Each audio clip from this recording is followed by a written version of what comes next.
Bom, então o Palmeiras solta a nota oficial ali, se vitimizando e falando que ele raramente se manifesta contra a arbitragem quando se sente prejudicado. Raramente, é verdade, pode crer. Vamos falar sobre isso aí. E também, será que o John Textor tinha razão naquele período, naquele momento, que ele falou que o campeonato estava preparado já para um certo rival deles lá? E nós sabemos de quem ele estava falando, mas vamos avançar. Eu vou lembrar do que o John Textor falou e fazer um paralelo com o que está rolando agora com o Palmeiras, nesses pênaltis todos que são marcados para eles, ou então nesse caso, nesse jogo assim histórico, né, contra o São Paulo, que eles chamam de virada épica. Eles fazem questão de chamar de virada épica. E isso tá dando muito o que falar. E quando você vai lá pro VAR, ou pro áudio do VAR, onde o São Paulo tentou ter acesso e ter disponibilizado o áudio do VAR, o São Paulo teve uma resposta que vai deixar o torcedor são paulino chocado. E se não bastasse, para não parar por aqui, conheça agora o jogador da equipe de base do São Paulo, que no post do Vitor Roque, falando que aqui é Palmeiras, o cara do São Paulo da equipe de base curtiu, e a página de São Paulinos está pedindo o fim do ciclo do jogador do São Paulo, está pedindo a demissão imediata dele, o bicho está pegando. Vamos falar de tudo que está rolando do São Paulo Futebol Clube aqui agora. Portanto, meu amigo, minha amiga, sejam muito bem-vindos aqui na coletiva do Juba Futebol, o seu vídeo de notícias do São Paulo, o Matinal. Matinal manhã, de manhãzinha, quando estamos ainda na hora do almoço, acordando ou já almoçando, né? Depende da hora que o vídeo sai. Por volta do meio-dia, então vamos juntos. Vamos lá? Quero atualizar de tudo aqui então, e eu quero já começar.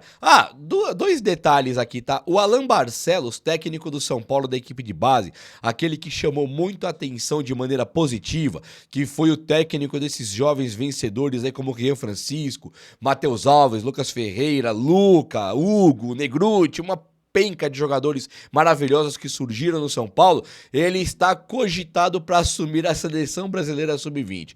E eu sou muito franco, queria ele no São Paulo, gosto muito dele, mas se for bom para ele, acho que muda pouco, né? O São Paulo usa mais a categoria de base na gestão Casares, essa gestão horrível. Ele usa mais para poder vender do que para poder segurar o cara por aqui. Então acho que ganhar a copinha, pô, é legal pra caramba.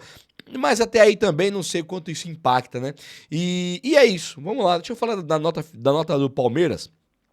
Nota do próprio Palmeiras, tá? Você vê aí que é da Sociedade Esportiva Palmeiras. Esse SE Palmeiras é a Sociedade Esportiva, né? Leila Pereira Futebol Clube. A Sociedade Esportiva Palmeiras vê com preocupação a pressão descomunal. Tipo, ela acha que tá demais, tá muita pressão. E ela fala aqui de vários caras da mídia, coisa e tal, hipócritas que só falam quando é contra o Palmeiras. Eu não vou ler a nota inteira, é chatice tremenda também aqui. Mas assim, vamos lá. Ela fala que, no Palmeiras, né, eu falo da Leila porque você lê a nota ouvindo a voz da Leila. Vê com uma pressão descomunal que alguns clubes têm exercido publicamente. O Flamengo também, né, entrou nessa onda aí de criticar a arbitragem depois desse jogo contra o Palmeiras, e o diretor de futebol do Flamengo, ele falou que não cheira bem da maneira que foi feito aí. E tem o histórico que eu já falei do John Textor, que eu vou aprofundar e lembrar um pouquinho do que aconteceu, que também colocou em xeque, né, a idoneidade da arbitragem brasileira e do Campeonato Brasileiro, se ele estaria preparado para um ou outro ganhar, se tem uma predileção mesmo, se o negócio rola e que vence o melhor. Então o John Textor, ele colocou isso à prova, ele se ferrou inclusive, né? Mas vamos lá. E ela fala que eles querem instaurar o caos, beneficiando dele para coagir a entidade e indivíduos na busca da vantagem futuras. Tipo assim, no futuro, querem ganhar do Palmeiras no apito. Então, gritam agora para no futuro ganhar do Palmeiras no apito, porque agora a arbitragem ficaria ali contra o Palmeiras. É um papinho assim para boi dormir. Mas vamos avançar bastante agora. Não vou ler toda a nota não, mas a nota do Palmeiras tá no site dos caras lá, que fala que é muito cômodo, que só atribui a arbitragem, que o Palmeiras fez uma virada épica, coisa e tal, fez os 3 gols lá em poucos minutos. Eu acho que é uma coisa assim bizarra, né? Se dá o pênalti pro São Paulo e pode ficar 3-0 e expulsa o Andréas Pereira, já tem o Palmeiras com um jogador a menos, tendo que buscar 2 ou 3 gols. Não pega mais. É quase impossível, sabe? Então, Acham uma sacanagem. E eles falam que o Alan Franco deu cotovelada, o Bobadilla era pra ser expulso, o Alan Franco deu cotovelada no Sousa, que eles que foram ali prejudicados pela arbitragem. É uma coisa assim inacreditável.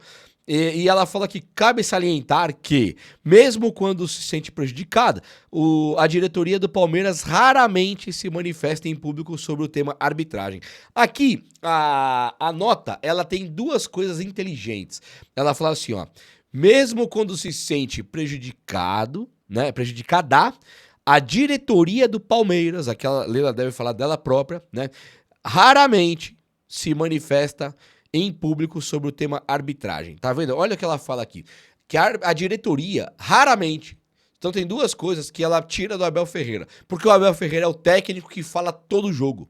E ela, em vez dela falar o Palmeiras, na figura do Abel Ferreira, todo jogo que ele perde ou empata, ele reclama de arbitragem, ela foi esperta, que a nota. Ela fala, a diretoria do Palmeiras tira o Abel. Raramente tira aquele todo jogo de toda a coletiva que ele coloca ali a incompetência dele na conta de terceiros. Ele terceiriza quando ele perde, quando ele ganha ele é maravilhoso. Quando ele perde, ele terceiriza e paciência, fique como você quiser aí. E a nota segue, aí eu não vou ler mais a nota, porque aqui também já é uma coisa desgastante, né? Ficar lendo notinha do Palmeiras também. Mas enfim, o John Textor, presidente do Botafogo, ele é americano, né? Eu acho, não sei que país que ele é, acho que ele é estadunidense.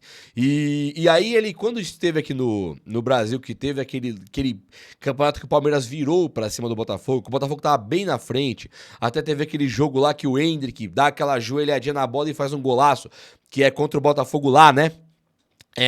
O Botafogo realmente ele perde aquele campeonato, mas ele colocou, atacou pra tudo que era lado, falou que o São Paulo mesmo, que ele tinha visto por inteligência artificial que os jogadores teriam feito corpo mole. O próprio São Paulo se pronunciou contra ele e quis a prova. O Palmeiras também, então o texto se ferrou. Agora, hoje, quando você vê o Palmeiras, a quantidade que bate de pênaltis e esse jogo contra o São Paulo, eu não vou dizer pra você que o campeonato está comprado, não. Eu não tenho como saber isso, né? Mas assim, que tá muito estranho, tá? E aí eu não diria pra você também que é porque está comprado. Isso aí também seria muito leviano. E seria até errado da minha parte. Eu não acho que tá comprado, não. Mas assim, quando você tem uma pessoa igual a Leila Pereira e um cara igual a Abel Ferreira, que são dois pau e viola, é no peito mesmo. O Abel, se tem um lateral invertido, ele cai pra cima do árbitro, cai pra cima do jogador, como ele fez com o Lisieiro e Caleri. É um técnico que pula pra cima do jogador na beira do campo com a agressividade. Sabe, ele vai pra briga, ele foi pra cima do Lisieiro, o Lisieiro baixou a cabeça ali. Todo jogador que vai brigar com o técnico, ele pensa duas vezes. Tenho certeza que o Lisieiro e o Caleri, se quisessem pegar o Abel nos finalmente, ganhariam do Abel, claro. Mas o Abel, ele é um cão de briga na beira do campo ali. Então, quando ele cai pra cima de um jogador, o jogador, ele tem na figura dele, na cabeça, Felipão, Tite, Luxemburgo, Muricy, são caras mais velhos, Dorival, que não estão ali pra briga. Então, o jogador, que é um atleta, forte pra caramba, malha o dia inteiro, treina o dia inteiro, ele não vai bater num técnico, lógico. O Abel é um cara mais jovem, mas também é um técnico. Você não vai brigar, você não espera essa atitude de um técnico. O cara vir te intimando e dando pra porrada. O Abel fez isso com o Lisieiro e fez isso também com o Caleri.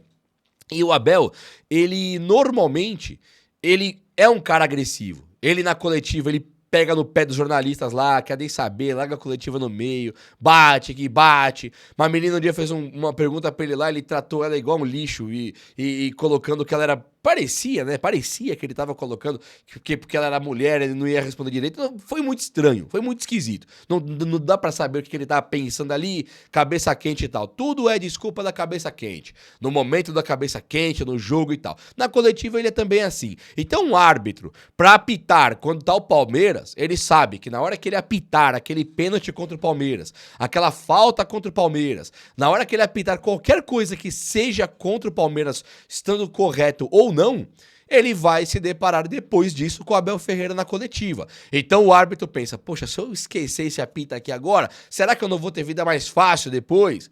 Não vão ignorar? Poxa, Vitória, Juventude, Sport, Mirassol, Sabe, esses times aí, vai deixando, vamos aí. Pode ser que passe isso pela cabeça. Não sei também, mas pode ser que passe isso pela cabeça. Apitar contra a Leila e contra o Abel talvez não seja fácil, né? Até pelo comportamento que o Abel demonstrou contra a Lisieiro e contra a Caleri e também nas coletivas. Então, quando a Leila fala que a diretoria raramente reclama, pode até ser, mas o Abel reclama todo jogo que ele perde.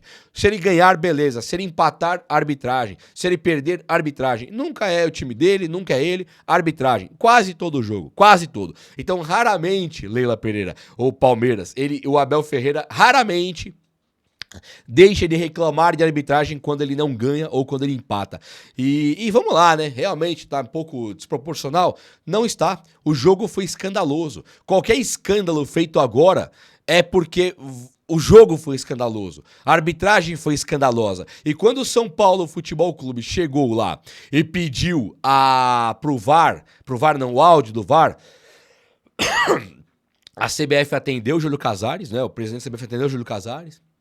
Foi rápido, marcaram uma reunião onde o Rui Costa participou da reunião e a própria CBF falou, não vamos poder divulgar. A CBF eu estava lendo que ia pedir autorização para a FIFA, mas assim, não pode realmente divulgar eles não podem divulgar quando não tem a figura do VAR intervindo no jogo junto ao juiz. Por exemplo, o que deveria ter acontecido? Quando teve o pênalti escandaloso no Tapia, que o juiz não marcou, o VAR deveria ter chamado o árbitro até a cabine. Falar, vem pra cá, vem ver aqui, porque pra mim foi pênalti. Aí o árbitro iria conversar com o VAR e essa conversa é pública. Essa conversa teríamos acesso porque ela fica sendo pública, a CBF tem que divulgar no site dela, inclusive. Só que aí o árbitro não vai pro VAR.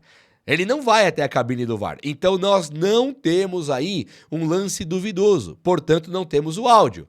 A mesma coisa, o VAR não chama o árbitro para ver o lance, o pisão ali na canela do Marcos Antônio, do Andrés Pereira. Então, quando nós não temos essa figura do pisão, do VAR chamando para ver o pisão, então quer dizer, não tem também o áudio. O que o árbitro ia dizer pro VAR? Não foi pisão, não. Não tem como. É o lance mais bizarro, mais ridículo do mundo.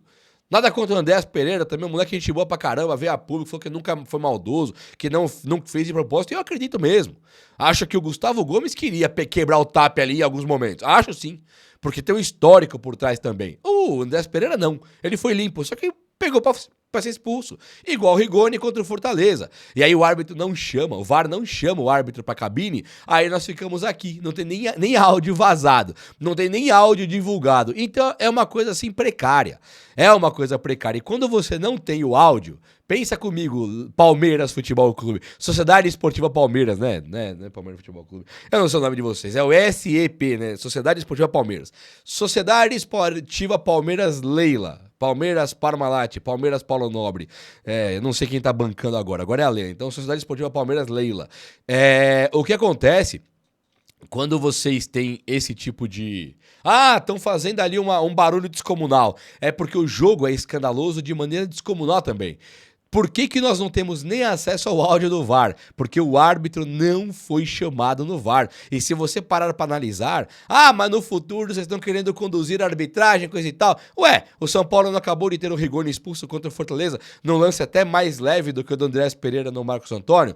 Então, assim, no futuro nós queremos mesmo que no mínimo a justiça seja feita, que no mínimo a arbitragem seja correta. Nós não queremos ver o Romão Abate aí, Romão Abate, tá em reciclagem. A CBF tirou ele do jogo pra ele treinar. Aí daqui 2 jogos ele tá apitando aí um jogo aí no sul, no norte, nordeste. Norte acho que não tem ninguém, talvez, não lembro. Mas no nordeste, no sul, no sudeste, ele vai estar aí de novo. Talvez no sudeste não. Acho que aqui em São Paulo, Rio aqui não. Mas com certeza no nordeste ali ele estará apitando já. Com certeza. Então é daqui 2 jogos, então não tem afastamento. Nada vai acontecer, vai acabar em pizza. E o Palmeiras vai ser campeão brasileiro. E quando for campeão, esse jogo ele vai ser esquecido. Porque, nossa, você viu que golaço do Flaco Lopes? Você viu que nasceu o novo Estevão? A conversa muda, né? Cai em esquecimento muito fácil. Quando o corintiano bate no peito agora e fala que ele foi campeão brasileiro em 2005, que o palmeirense se incomoda, 11 jogos foram voltados. Eu não esqueço, mas a história já esqueceu. O pênalti do Fábio Costa no Tinga, a história esquece. Eu não esqueci, mas a história já esqueceu. Então não era pra ter ganhado aquele campeonato também. Mas a história fica, o Corinthians é campeão. A mesma coisa que vai acontecer com o Palmeiras se for campeão aqui agora. É mais ou menos por aí ou não é? Fala comigo aí. Deixa eu mostrar pra vocês agora a polêmica do momento, que isso aqui tá maluco. Não dá nem pra acreditar no que eu vou mostrar pra vocês aqui agora. Olha só, deixa eu mostrar aqui. Cadê o meu print aqui? Aqui, ó. Esse rapazinho aqui, ó. Que é um tal de... Como é que ele chama aqui? Vamos lá, deixa eu mostrar. É o tal de Andrade, tá? Pedro Andrade. São Paulo tem um cara na base chamado Pedro Andrade, tá vendo? É este rapaz aqui, Pedro Andrade. Fechou? Tá vendo? Equipe de base do São Paulo, 20 anos, coisa e tal. O que aconteceu? O Vitor Roque, ele fez umas postagens. Uma delas era de um tigre mordendo um veado campeiro. Sabe aquele bicho, o veado campeiro, que eles chamam de Bambi? Então, é um tigre, acho que é um tigre ou um leão, não sei se é um tigre ou um leão, mordendo um Bambi, né? Mordendo um veado ali, caçando um veado. Campeiro, veado campeiro, veado, né, campeiro. Então, quando o leão tá ali, ó, o tigre, né, que ele é o tigrinho, né, pelo que eu fiquei sabendo, o Vitor Roque é o tigrinho. Esse aqui é o tigrinho. Então ele pegou e, comeu o Bambi lá. Beleza, tá, tirou sarro, fez a postagem, o próprio Palmeiras parece que pediu pra ele apagar, ele foi lá e apagou. Mas essa postagem dele aqui, que é ele correndo no Morumbi, ele posta assim, ó, isso é Palmeiras, lutar até o final e não... Aí tem mais, tá? Vai ter que descer, já printei aqui mesmo, vai ficar por aqui mesmo. Não vou nem ver o que tem mais printado aqui, mas é do Vitor Roque. E aqui nós temos uma curtida. Eu vou até mostrar mais no close. A curtida é do Pedro Andrade, tá vendo em negrito, branco e tá? Sei lá como é que chama esse branquinho, tá aí. Tá aí, ó. O Pedro, tá vendo aí? O Pedro Andrade, ele curtiu aqui, ó, Pedro Andrade 4, vê aí, ó, Pedro Andrade 4, ele curtiu a postagem do Vitor Roque falando aqui é Palmeiras, papapá, pipipi, pipipum. Aí, a torcida que conduz oficial, não sei se isso aqui é do Baby, essa página, mas é a torcida que conduz oficial. Diz assim, ó, não toleramos isso. Demissão pra já desse jogador sem futuro igual o time dele. Um palmeirense aqui tira a sarra e fala assim, ó, é a palmeirização do universo, né? Ele coloca aqui embaixo, que é a palmeirização do universo, tá vendo? Mas aí o maluco aqui, ele coloca a torcida que conduz, que quer o jogador demitido imediatamente. Demissão pra já desse jogador sem futuro igual o time dele. O time dele aqui, no caso, é o Palmeiras. O cara foi curtir um post do Vitor Roque falando que é Palmeiras, luta até o final, coisa e tal. Quando o Palmeiras ganhou um jogo bastante bizarro do time do São Paulo dentro do Morumbi. Se esse moleque aí, o Pedro Andrade, ele é palmeirense? Eu não sei. Ele pode ser amigo pessoal do Vitor Roque? Pode. Pega nada. Curtiu o post do amigo dele, cresceram junto no futebol, sei lá. Né, eles têm idade parecida ali, 20, 21 cada um, 22. E o cara, ele pega e curte o negócio. Só que, porra, você tem que ter um pouquinho mais de cérebro também, né, meu? Você tá jogando no São Paulo. Você não tá sentindo o clima? Nada. Você tá alheio. Você tava em Nárnia, tá lá em Nárnia, no guarda-roupa, no mundo de Nárnia, você volta pelo guarda-roupa, você não sabe que teve o São Paulo e Palmeiras, você não viu como é que foi o jogo, você não viu nada. Você vê um post do seu amigo Vitor Roque, você vai e curte. Então, assim, é difícil acreditar que você não viu nada. É mais crível, é mais fácil de acreditar que você é palmeirense mesmo, né? E aí tem que ser muito esperto, né, cara, pra fazer um negócio desse. Uma coisa que até a galera pegou no pé aqui é o lance do Arboleda. Mas e o Arboleda? O Arboleda colocou a camisa do Palmeiras e é ídolo de vocês. O Arboleda é um cara do Equador, né? Ele é um equatoriano. A chance do Arboleda ser palmeirense é zero. É impossível ele ser palmeirense. Ele não pode nem torcer pro Boca, nem pro Palmeiras, nem pro sei lá, da Colômbia lá, o Atlético Nacional. Não dá. Não tem como, ele torce pra algum time do Equador. Aí é o time dele de origem, é o time que ele torcia na infância. O que rola agora é que ele virou São Paulino. Ou que ele pode gostar do Palmeiras, sei lá o que ele fez. Ele disse que ele perdeu uma aposta, colocou a camisa lá no Equador quando estava de férias. Outra burrice, porque sabe que não pode pôr a camisa, ele aprendeu. Só que o Arboleda é um equatoriano. Você sabe que o time dele não é aqui do Brasil. Esse Pedro Andrade aqui, ele é brasileiro. Então, claro que ele tem um time aqui no Brasil, que pode não ser o São Paulo, não tem problema. Não tem problema ele não torcer pro São Paulo, sabe? A origem dele não é São Paulino de origem, mas acaba virando. Isso não pega nada. Ou nem virou São Paulino, mas vai jogar no São Paulo, pega nada. Pega nada. Nem nada. Agora, do nada, o cara vai curtir um post do Vitor Roque. No momento atual do que nós estamos assistindo, isso aqui é muito difícil de você conceber. Então agora a galera pede pro jogador ser demitido do São Paulo. Olha o problema aí. O cara tá começando a carreira, tá jogando ali no sub-20 ainda. Aí o cara já vai ter esse problema. Porque se o São Paulo tiver esse problema com ele e demiti-lo porque ele é palmeirense, o Corinthians também já não deve contratar. O Santos talvez não contrate. Sabe? O Flamengo talvez não contrate, o Botafogo talvez não contrate o cara. Aí ele vai ter que jogar no Palmeiras. Se não tiver espaço lá, como é que faz? Né? Uma coisa é um jogador veterano. Chegou, quem que chegou aí? Chega lá quem que foi que zoou o Corinthians lá, que tirou um sarrinho lá do Carille? Eu não lembro quem foi agora, mas o cara chega, tira um sarro, acho que foi o Caleri, eu não lembro agora. Os caras querem pegar, e nunca mais vai ter Caleri no Corinthians, mas ele já tá estabelecido, já tá rico pra caramba, já vai começar aí, voltar pra Argentina pra encerrar a carreira daqui a um tempo. Não é um cara que depende de contratação. Esse Pedro Andrade é um moleque de 20 anos que nunca pisou no profissional. Como é que já tá fazendo burrada agora? Sabe, faltou inteligência aqui. Eu não vou aqui pedir pro cara sair, porque assim, não compete a mim. Mas nós vimos o Jetterson, que o São Paulo tava contratando, era um cara que também tirou sarro do São Paulo na rede social, e depois disso, que ele tirou sarro do São Paulo, o São Paulo ia contratar, a galera levantou os posts anteriores e viram que o Jetterson tirava sarrinho do São Paulo. Ele perdeu a contratação e sabe lá Deus onde joga hoje. Não sei nem que futuro que teve. Você tá trabalhando com futebol ainda, você já tá trabalhando no mercado, no açougue, no Uber, não sei o que tá fazendo da vida. Ninguém sabe. Quem é Jetterson hoje? Vacilou total. Então aqui, pro Pedro Andrade, não vou pedir pra ele sair do São Paulo não, porque aí se o São Paulo quiser tirar, não vou ficar eu com essa culpa aí no futuro. Mas, que vacilo, hein? Que vacilo tremendo. Tomara mesmo, tô falando de coração aqui agora, que ele dê a volta por cima, que ele explique isso aí, que ele curtiu errado, que ele ia comentar, ia xingar o Vitor Roque e acabou batendo sem querer o like lá, uma coisa assim, sabe? Pra ter carreira, cara, pra melhorar o teu futuro. Eu não vou torcer contra o teu futuro não, sinceramente, não é pra mim, mas vamos torcer, né? Mas que burrice, hein? Pelo amor, fecha esse Instagram aí, cara, joga bola, pelo amor de Deus. Um abraço, meu povo, até a próxima. Valeu!